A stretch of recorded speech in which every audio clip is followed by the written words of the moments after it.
नमस्ते, मेरा नाम प्रकाश सती है। आज का विषय है गीता सार। जैसे हम गीता के अध्याय में बढ़ रहे हैं, दूसरे अध्याय में गीता की सीरीज चल रही है, तो हम 38वें श्लोक में, ये बेहद महत्वपूर्ण श्लोक है, जैसे कि मैंने बताया था पिछली आपको रविवार, कि श्री कृष्ण 38वें श्लोक में, दूसरे अध्याय के 38वें श्लोक में 38 श्लोक में क्या बोल रहे हैं? वो बोल रहे हैं कि तुम विजय पराजय के लिए नहीं, जीत हार के लिए नहीं, ठीक है, यश अपयश के लिए नहीं, ठीक है, किसी धन के लिए नहीं, किसी मोह माया के लिए नहीं, किसी भी चीज़ के लिए नहीं, तुम सभी चीज़ों से मुक्त होकर केवल युद्ध के लिए युद्ध करो। इस तरह तुम सभी पापों से मुक्त हो जाओगे। ठीक है, यहाँ श्री कृष्ण बोल रहे हैं पापों से मुक्त हो जाओगे, पुण्य से मुक्त हो जाओगे, मतलब मुक्त हो जाओगे तुम। तो यहाँ पर ये श्री कृष्ण बोल रहे हैं। इस श्लोक का गहरा मतलब क्या है? जैसे अब ऐसा नहीं कि पहली बार श्लोक बता रहा, इससे पहले मैंने भी इस श्लोक का अर्थ बताया है, आप देख सकते हैं, मगर दोबारा ध्यान से समझिए, आपको फिर कुछ समझ आएगा। श्री कृष्ण बोल रहे हैं कि तुम मुक्त हो सकते हो अगर केवल तुम युद्ध के लिए युद्ध करो।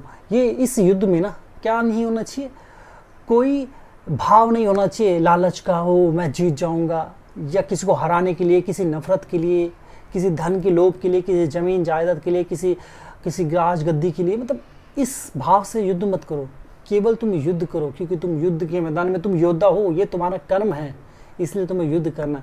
इस तरह तुम सभी पाप और पुण्य से मुक्त हो जाओगे। का मतलब ये है कि जब एक मनुष्य जीवन में कोई कार्य करता है, तो जब वो अपने अंदर बहुत सारे भाव रखता है कि हो ये मिल जाएगा, वो मिल जाएगा, तो वो जो भाव है ना, उन भाव के अंदर अटक जाता है, उसकी ऊर्जा भटक जाती है, या तो वो कमज़ोर पड़ जाएगा, या पर कहीं पर वो ज़्यादा अग्रेसिव हो जाएगा। ठीक है, क्या होता है कि वो जीतने के भाव में हो सकता है कुछ ऐसे गलत काम कर दे जो उसको बाद में उसको बहुत दुख पहुँचाए, बहुत तकलीफ दे। ये मैं एक साधारण बात बता रहा हूँ, साधारण लेवल पे एक मनुष्य कैसे जीता है, ठीक है, या कुछ ऐसे शॉर्टकट मार ले, ऐसी चीज़ें कर दे जो उसको बाद में बहुत तकलीफ दे। देखो, ऐसा नहीं कि कोई भी व्यक्ति एकदम ही बुद्धिमान पैदा होता है। हो सकता है कुछ लोग ऐसे पैदा होते हैं, रेयर होते हैं, मगर वो बहुत रेयर लोग होते हैं जो बहुत ही बुद्धिमान पैदा हो।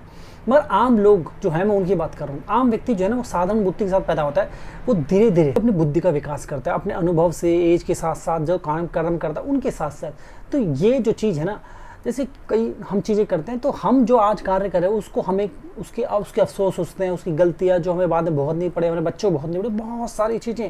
देखो, every action has a reaction. जब हम कोई एक्शन लेते हैं उसके कई रिएक्शन होते हैं। तो वो बोल रहे हैं कि तुम, यहाँ दो बातें बोल रहे हैं। एक तो तुम आध्यात्मिक लेवल पे उच्च उठ जाओगे, आपके तुम्हारे मन में काम आएगा, बैलेंस आ जाएगा, एकाग्रता आ जाएगी, आनंद की प्राप्ति होगी, और तुम एक अलग ही योद्धा निकल के उभरोगे, और तुम स्वर्ग की प्राप्ति करोगे। मतलब तुम मुक्त हो जाओगे सही प्रकार से। स्वर्ग का मतलब वो नहीं कि कहीं स्वर्ग है, मतलब यहाँ जहाँ हो वहीं कहीं स्वर्ग हो जाएगा, जहाँ भी तुम हो, तुम्हारी उपस्थिति ही उस चीज़ को स्वर्ग बना देगी। तो कहने का मतलब यहाँ पर है, तुम मुक्त हो जाओगे, मतलब ये है कि तुम बंधे नहीं रहोगे।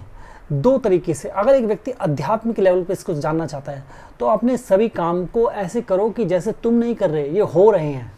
ठीक है, चाहे उसका ये भी मत सोचो कि माध्यम हो मेरा हाथ, ये बस सोचो हो रहे हैं, जो भी हो जाए, वो कुछ भी हो जाए। जब तुम किसी भाव से करना, जो भी कार्य हो रहा है स्वयं हो रहा है, मैं करता नहीं हूँ, ये जाने। ठीक है, इस जानने करें, तो बस करते जाए अपने कर्म जो भी है, क्योंकि व्यक्ति कुछ ना कुछ से कर्म करेगा। वो भले सोना भी कर्म है, खाना खा रहा है, बैठा हुआ आलस कर रहा है, वो कर्म ही है। तो कुछ भी कर रहा हो कर्म है, तो वो कर्म करता जाएगा, सही कर्म करेगा, किसी लालच के साथ नहीं करेगा, किसी को धोखा नहीं देगा, अपशब्द नहीं बोलेगा, किसी को लूटेगा नहीं, किसी पे ज़्यादा फेवर नहीं करेगा, कुछ नहीं, वो संतुलित अवस्था में चलेगा, तो उसका जीवन बहुत संतुलित चलेगा। ठीक है, ये उसके लिए है। मगर यही चीज़ जब एक साधारण व्यक्ति भी करता है, तो उसका जीवन भी संतुलित चलेगा, उसकी गुडविल हो जाएगी, उसकी वैल्यू हो जाएगी, उसके अंदर एक अलग तरह कामनेस होगी। तो ये बेहद महत्वपूर्ण है। अगर आप अध्यात्म के उच्च स्तर पे जाना चाहते हो तो भी, और सांसारिक लेवल पे उच्च जाने थे तो भी, दोनों ही के लिए बहुत महत्वपूर्ण है। इसको और समझो। इसमें और श्री कृष्ण ये बोल रहे हैं कि तुम क्या करते हो यहाँ पर, तुम युद्ध के लिए युद्ध करना है तुम्हें, मतलब युद्ध के लिए युद्ध। जब तुम युद्ध के लिए युद्ध करते हो तो तुम्हारे अंदर एक प्रकार की शक्ति आ जाती है। क्योंकि अभी जब हम किसी चीज़ से जुड़ के, किसी माया में, किसी भाव से युद्ध करेंगे ना, तो वो भाव हम है, मतलब वो हमारी पर्सनैलिटी है, वो हम बन गए। तो जितना वो भाव मजबूत है उतना ही हम मजबूत होंगे। जब किसी भी भाव से मुक्त होकर कोई भी युद्ध करते हैं, तो युद्ध ऐसा होता है जो कभी नहीं हुआ, अकल्पनीय है। तो उस युद्ध को कोई हरा नहीं सकता, उस व्यक्ति को हरा नहीं सकता। तो जब आप किसी भी भाव से मुक्त होकर करते हैं, तो आपके अंदर डर नहीं होगा हारने का, क्योंकि आपको पता है जो मिलना है वो मिलना ही है एब्सोल्युटली। आपके लिए वो जीतने के लिए युद्ध कर ही नहीं, तो हारने का भाव ही नहीं है। ना जीतने के लिए युद्ध कर रहे हैं, ना हारने के लिए युद्ध करें, दोनों भाव से मुक्त होकर युद्ध करें। मगर ऐसा नहीं कि मैंने बोल दिया, गीता में लिखा हुआ है तो मैंने आपको समझा दिया तो आप कर लोगे, ये ऐसा नहीं होता। ये अभ्यास से होता है। तो इसके लिए मैंने कहा पूरी गीता जैसे सीरीज चल रही है, धीरे धीरे करते करते आप इस अभ्यास तक पहुँच जाएंगे। तो ये बेहद महत्वपूर्ण है, बहुत सूक्ष्म बातें हैं इसके अंदर। तो जब आपके अंदर जीत और हार का दोनों अभाव खत्म हो जाएंगे, कम हो जाएंगे, बेहद कम हो जाएंगे और ख़त्म ही हो जाएंगे, तो आपका जो कार्य होगा, जो कर्म होगा, वो ऐसा होगा, शुद्ध रूप में होगा जिसका कोई तोड़ नहीं है, जो आप अजय हो जाएंगे हर रूप से। फिर आपको कोई कर्म नहीं बांध सकता। ये आध्यात्मिक रूप में जाने।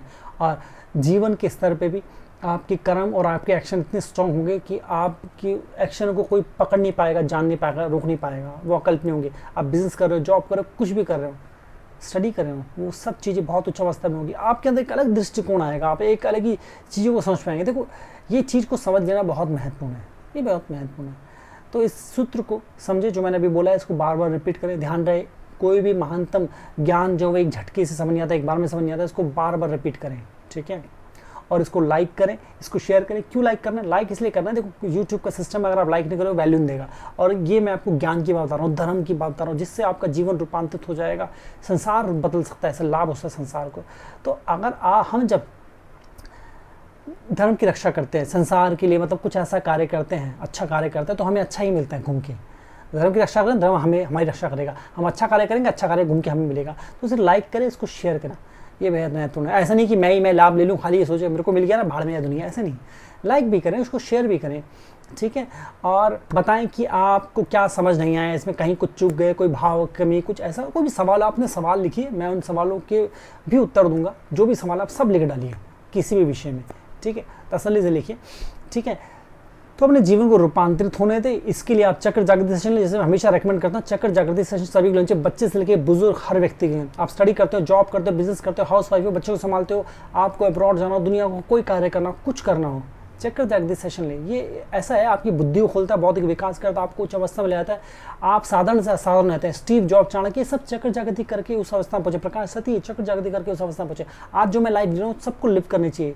चक्र जागृति के अलावा जन्म कुंडली सेशन है, इसमें हस्तरेखा भी आती है, दोनों को कंबाइन कर देंगे। पहले अलग अलग थे, दोनों कंबाइन कर देंगे, एक ही सेशन बन गया ये।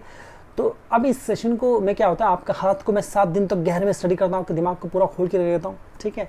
जन्म कुंडली में आपकी प्लैनेटरी सिस्टम को देखता हूँ कि क्यों आप 19% आके फेल जाते हैं, क्या चीज़ें आपको रोकती है, आपको बाधा देती है, आपकी असफलता कारण बनती है, आपकी कमी, आपकी खूबियाँ, सब चीज़ों पे गहन मनन करके, विश्लेषण करके आपके सामने रखता हूँ मैं। ये इसमें आपको रेमेडी बताता हूँ जो वैज्ञानिक और लॉजिकल है, बहुत महत्वपूर्ण है। इसके अलावा हमारी बुक है फ्यूचरिस्टिक गीता, हिंदी इंग्लिश दोनों भाषा में, केवल हमारी वेबसाइट में मिलती है। ध्यान रहे, महानतम बुक है, महानतम बुक है, सभी को पढ़नी चाहिए, विश्व की इकलौती बुक है ऐसी। इसमें कर्म भाग्य से लेके, ठीक है, जीवन के सभी मूल्य के, सफलता और असफलता, हर एक चीज़, कुंडली शक्ति से लेके, संन्यास से लेके, अध्यात्म से, मतलब जीवन के से मूल्य से लेके, ह्यूमन साइकोलॉजी से लेके, प्रकृति से लेके, हर एक चीज़ के बारे में बता रखा है गहनता में। बस आप उसको जाने और अपने जीवन को रूपांतरित होने दें। आज के लिए इतना, नमस्ते।